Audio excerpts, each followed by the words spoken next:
اليوم الرابع. الشيطان يجرب يسوع. وكان في عمر يسوع تقريبا 30 عام من اللي بدا يكلم الناس ويدير المعجزات.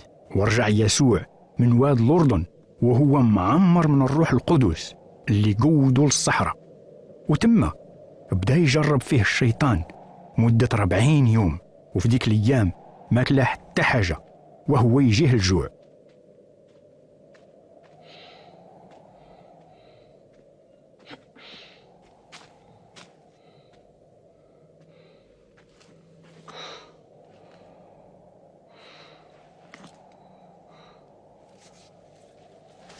وهو يقول ليه الشيطان: إلا كنتي ابن الله بصح قول لهاد الحجرة تولي خبز.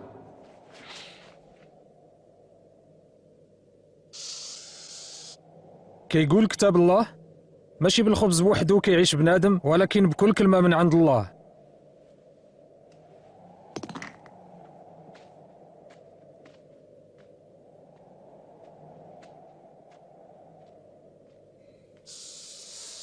وطلعوا الشيطان لفوق واحد الجبل ووراه في رمشة عين كاع مملكة الدنيا، وقال ليه: غادي نردك حاكم على هاد البلدان كلها ونعطيك عزها، حيت هاد الشي كله تعطى ليا ونعطيه لمن ما بغيت، ولا سجدتي ليا دابا نسلمو ليك كله.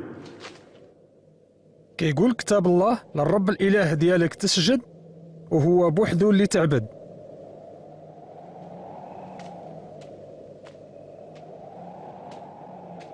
وهو يديه إبليس لمدينة أورشليم ووقفوا على بلاصة عالية فوق بيت الله.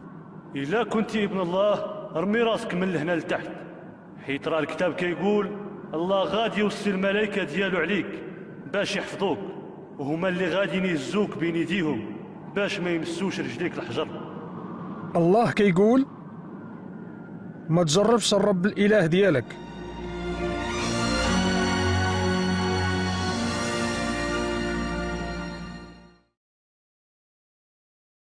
أشنو هما أنواع التجارب الثلاث؟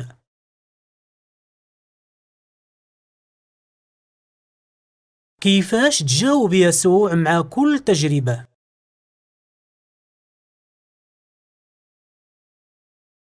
كيفاش غادي نتجرب أنا؟